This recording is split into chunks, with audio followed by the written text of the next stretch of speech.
What's up, guys? The Buffalo Sabres have claimed Tyson Jost of the Minnesota Wild.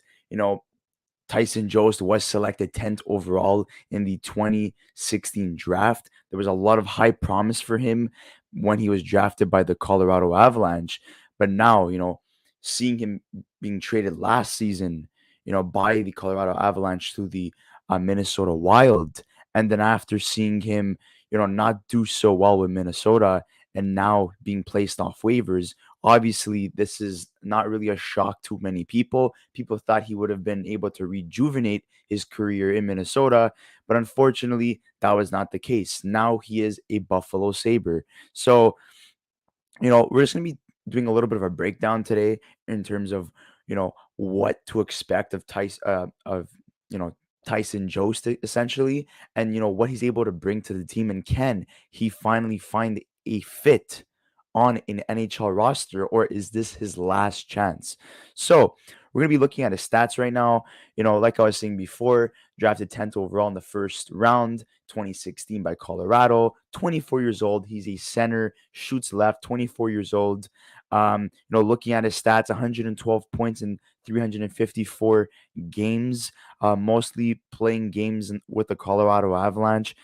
His best season was in 2019, 2020, 23 points, 67 games. This season, not the greatest start, but not, bad stats either. 3 assists in 12 games. We know that the Minnesota Wild were off to a little bit of a rocky start, and then they started to pick it up.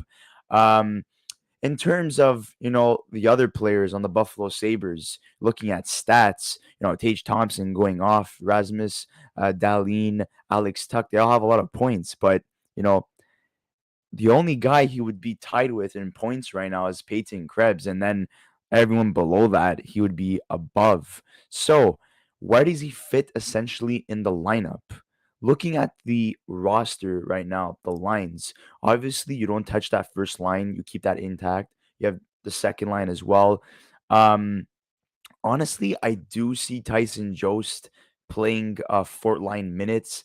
Maybe taking Rasmus Asplin's spot, or Stroza as well on the wings. If not, he could always slot in as a fourth line center for Riley Shahan. That's always a possibility as well. So we'd like to hear your thoughts in terms of where he fits in the lineup. But, you know, just looking at their cap space right now, they have about $16 million or $16.7 million left in cap space. Just looking at it here right now, Tyson Jost has a $2 million contract. He has 1 year left. He's able to play the left wing, right wing, and center. So, like I was saying, that fourth line seems ideal for him. Unless there's any injuries, he could always find himself moving up in the lineup. The good thing about this claim is that he's an RFA, so they actually have, a lot more, um, power and control in terms of, what to do with his rights. So if they feel like they want to trade him maybe for another RFA, they could always do that, or they could go towards arbitration, which is not, the ideal thing, but, they could always do that. They have more time in trying to get him signed to a contract.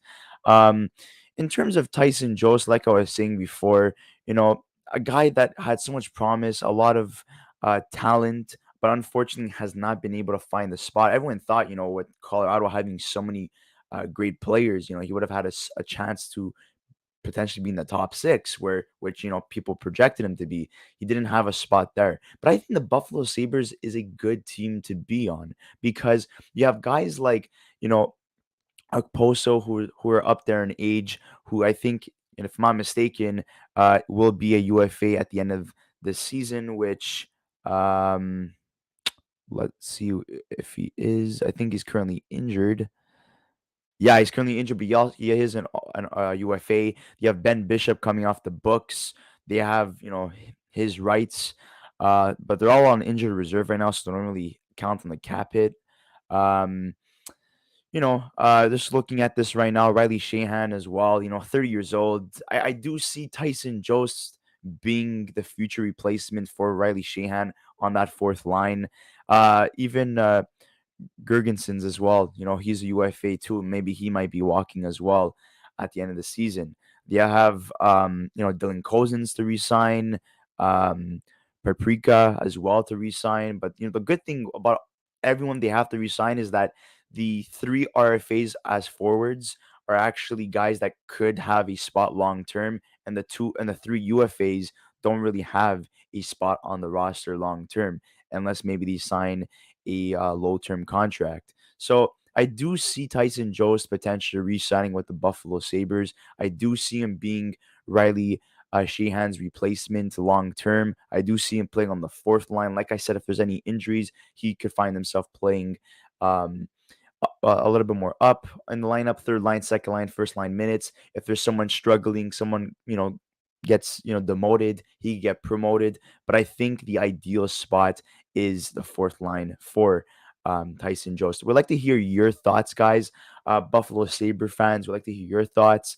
Minnesota fans, are you guys happy or sad that you lost Tyson Jost? We know that we did a whole trade breakdown when Tyson Jost got traded to the Minnesota Wild from Colorado, and a lot of Colorado fans were like, "Wow, thank God!"